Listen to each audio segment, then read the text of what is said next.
इसलिए हम प्रभु से प्रार्थना करें कि जिस समय हमारे हृदय में भोगाकर्षण हो, हे कृष्ण हे करुणामय, आप अपना आकर्षण करके हमें भोगाकर्षण से बचा लीजिए।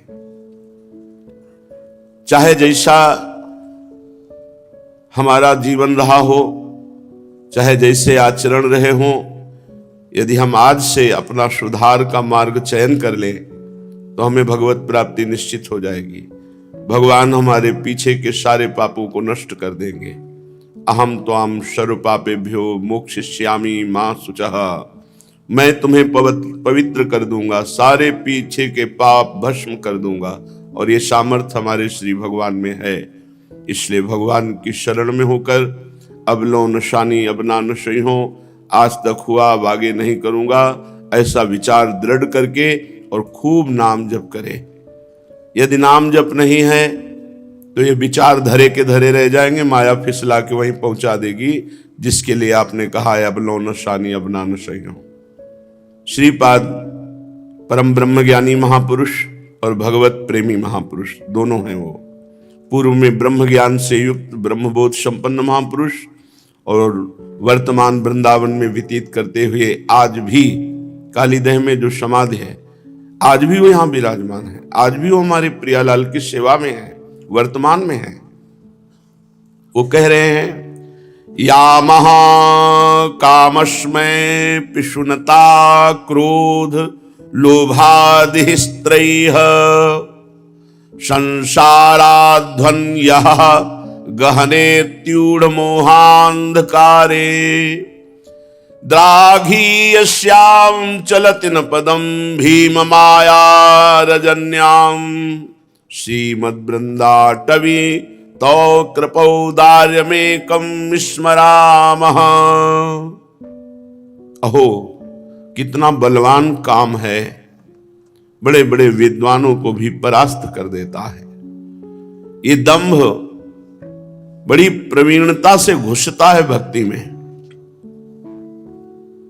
सबसे बड़ा शत्रु काम, जो साधकों का परम शत्रु है, पर ये मित्र से भी ज्यादा मित्रवत लगता है। काम वेदना चढ़ी और उसके अनुकूल हमें भोग मिल गए तो बड़े सुखी हो गए, तो फिर हृदय में दंभ घुस जाता है। दंभ त्याग का नाटक, वैराग्य का नाटक, भक्ति का नाटक, वस्तुतः दंभ ही है, कुछ नहीं है। तो श्रीपाद कह रहे हैं कि दंभ और फिर पिशुनता, चुगली करना, किसी के पीछे किसी की बात करना निंदा कही जाती है। और तुम जानते हो वो ऐसा है वो ऐसा, ये चुगली करना, पिशुनता, पराये दोषों का वर्णन करना। और दुष्टता, भगवत विमुख वार्ता आचरण चिंतन क्रिया, ये दुष्टता है। अशुभ अनर्भल संग जन विमुख तजो सब कोय, विमुख तजो सब कोय झूठ बोलत सच मानत, दोष करत निरशंक रंक कर संतन जानत, अभिमानी गर्विष्ठ लोभ मद मत अगाधा, दुष्ट परिहरो दूरी। ये दुष्ट की परिभाषा है। दुष्ट किसे कहते हैं? बोले जो अशुभ कामों में लगते हैं, पाप आचरण करते हैं। अनर्भल, दूसरे का अहित करते हैं, अमंगल करते हैं, दूसरों को दुख पहुंचाते हैं। अशुभ अनर्भल, ऐसे लोगों का संग त्याग देना चाहिए जो भगवान से विमुख हैं। विमुख तजो सब कोय, झूठ बोलत सच मानत, जो झूठ बोलते हुए बहुत हर्षित होते, सुख का अनुभव करते। सच माने यहां सुख का अनुभव करना है, झूठ बोलते हुए सुख का अनुभव करते हैं। दोष करत निरशंक, बिल्कुल शंका रहित होकर पापाचरण करते हैं। और रंक कर संतन जानत, संतों को भिखारी समझते हैं। अभिमानी, जो हर समय अभिमान में भरे रहते हैं। गर्विष्ठ, अन्य वस्तुओं का गर्व करना। जो देहाभिमान से युक्त हैं, जो धन जनबल बुद्धिबल इनका घमंड रखते हैं। लोभ से ग्रसित, जो नाना प्रकार के दोषों का मूल है, वो मद धारण करना। अभिमानी गर्विष्ठ लोभ मद मत अगाधा, दुष्ट परिहरो दूरी, भजत भज श्री हरि राधा, ऐसे दुष्टों का त्याग करके प्रिया प्रीतम का भजन करना चाहिए। श्रीपाद कह रहे हैं सबसे बड़ा शत्रु काम। फिर भक्ति में सावधान न रहे तो नाटक घुस जाता है, दंभ।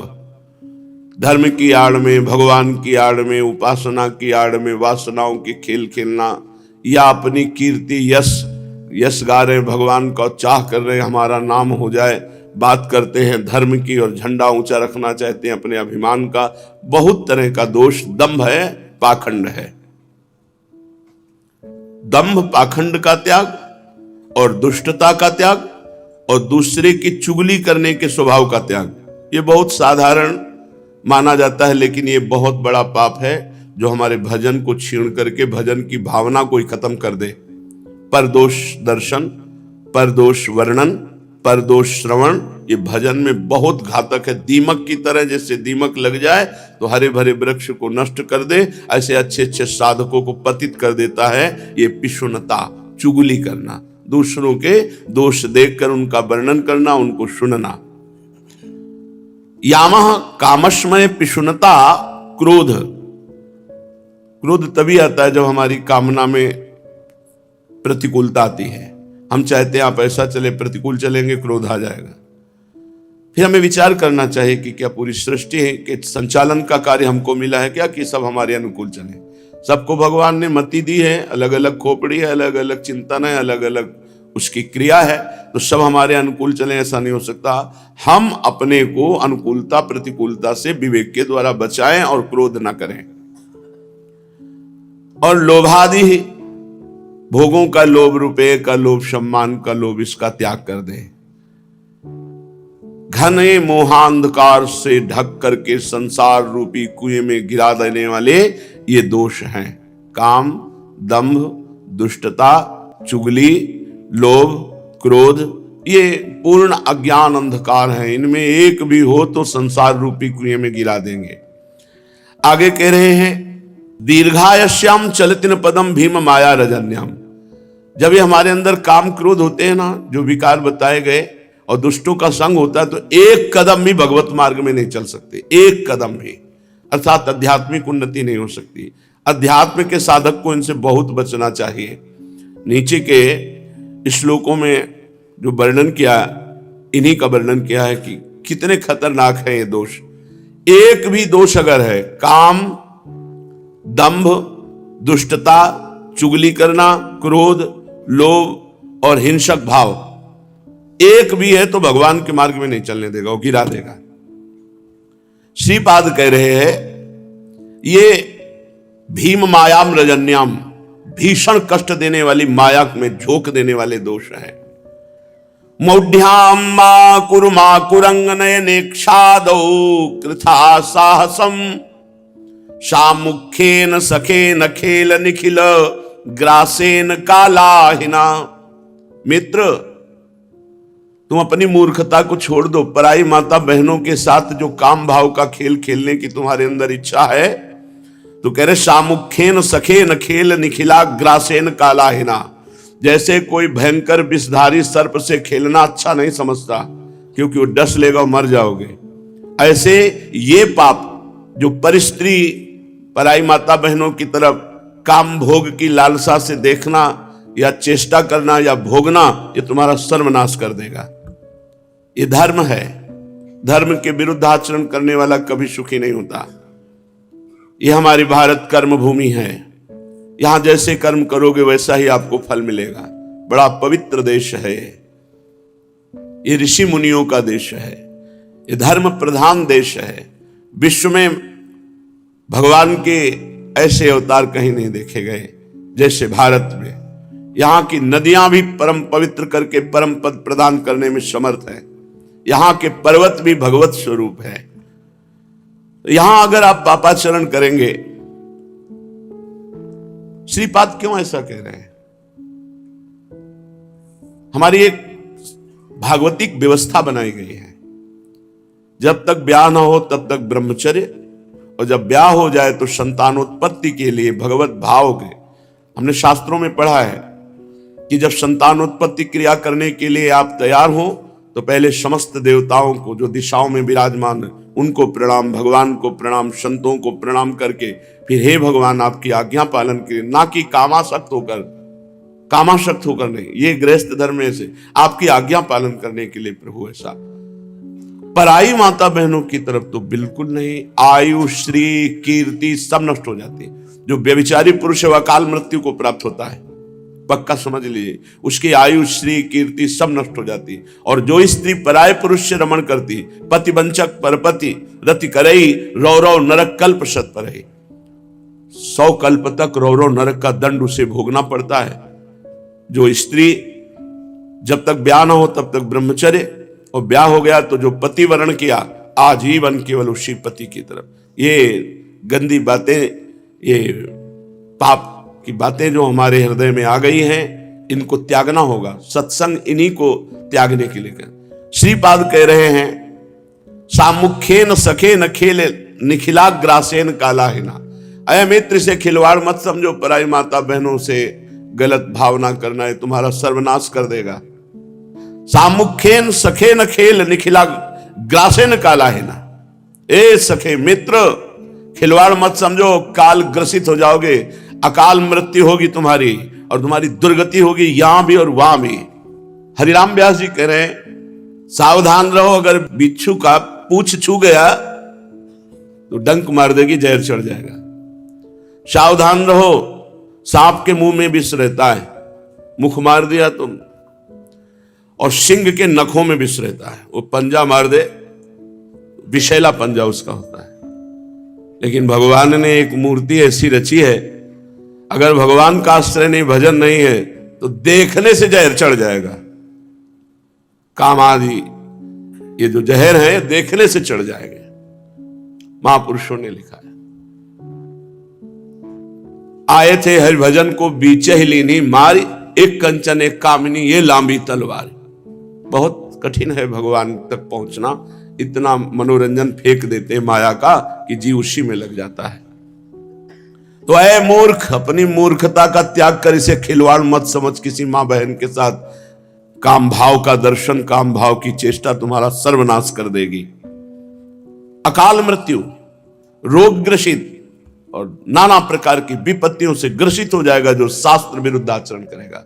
मदिरा पीना, मांस खाना, पराई स्त्री से व्यभिचार करना, जुआ खेलना, हिंसा करना, ये सब महत पापों में रखा गया है, जिसे आज लोग उत्तम पार्टी समझते हैं, नरक जाने की पार्टी। बहुत सावधानी की जरूरत है। जो भगवत मार्ग के पथिक हैं उनको तो सावधान ही हो जाना चाहिए। सर्वानर्थ निदानमर्थम अपिनो देहार्थम अभ्यर्थिना। ए भाई, ये शरीर अनर्थ प्राप्ति के लिए नहीं मिला, अनर्थ मिटाने के लिए मिला है। अब हमारा आगे का जीवन बड़ा आनंदमय जीवन, भगवत में जीवन हो। इसीलिए क्लेशई संचिनु निश्चनु स्थिति मही वो लस्य वृंदावने। बड़े कष्ट से चाहे वृंदावन में जीवन व्यतीत करना पड़े, पर भगवत प्रेमी महात्माओं का संग मिलेगा, रोज बातें सुनेंगे तो हमारे दोष नष्ट हो जाएंगे और प्रभु के मार्ग में हम उत्साह पूर्वक चल देंगे। पूज्यपाद श्री उड़िया बाबा जी महाराज, उनसे पूछा कि क्या महापुरुषों के केवल समीप रहने मात्र से कल्याण हो सकता है? बस हम उनके समीप बने रहें, इससे कल्याण हो सकता है?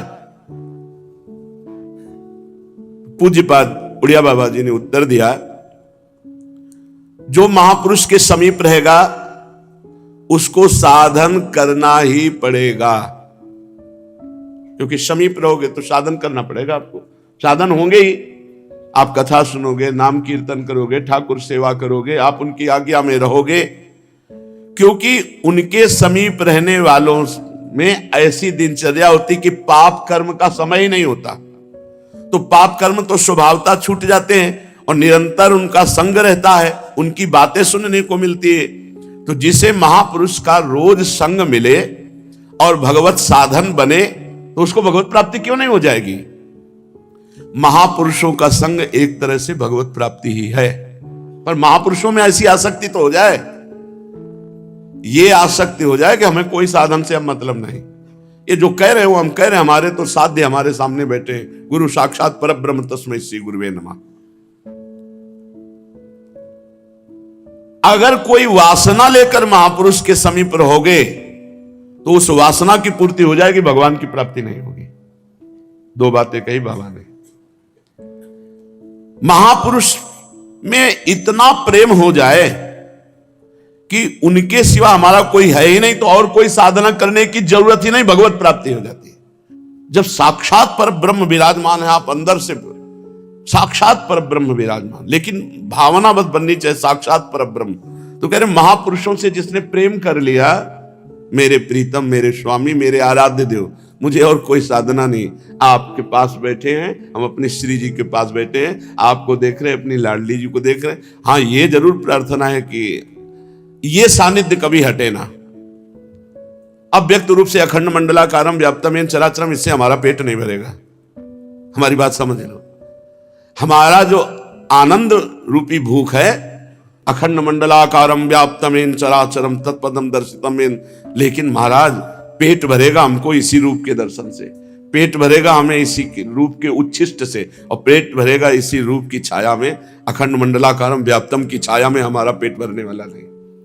हम अंदर की बात कहते हैं। तो हे महाराज, आप जहां रहो हमको साथ रखो, बस हमारे तो आप ही सर्वस्व हो। दो बातें बताई कि भगवत प्राप्ति निश्चित है, क्योंकि महापुरुषों के पास भगवान की चर्चा सुनने को मिलती है और वो अपने आप साधन में आपको लगाएंगे ही। और अगर कोई वासना लेकर गए हो, छल कपट, तो फिर नहीं। अगर लोहे की डिबिया में पारस रखी और रुई का पर्दा है तो सोना नहीं बना पा रही। आवश्यकता है उन महापुरुष को अपना सब कुछ मान लेना, बस इतनी बात। तन मन प्राण समर्पित, आप मेरे सर्वस्व, बस इतना बहुत कठिन है, बहुत कठिन है, बहुत कठिन है। 3 बार अब इसलिए करें कि हमने देखा तो महापुरुषों की क्या शक्ति से कल्याण नहीं हो सकता। बहुत बहुत गूढ़ प्रसंग है। महापुरुषों के उत्तर बहुत सटीक उत्तर है। पूज्यपाद ब्रह्मबोध संपन्न उड़िया बाबा, क्या महापुरुष अपनी शक्ति से अपने संग रहने वालों को परम कल्याण नहीं कर सकते? नहीं,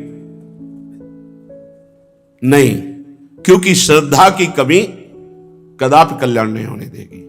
अगर आपकी श्रद्धा परिपूर्ण है तो प्रश्न ही नहीं उठता, आप आनंदित रहेंगे। हम तो अपने परब्रह्म के साथ रहते हैं, हमें कौन से परब्रह्म की, गुरु साक्षात परब्रह्म, हमें किसी के दर्शन की जरूरत नहीं। हमें रोज हमारे इष्ट के दर्शन होते हैं, रोज इष्ट से संभाषण होता है। बोले श्रद्धा की कमी के कारण नहीं होंगे।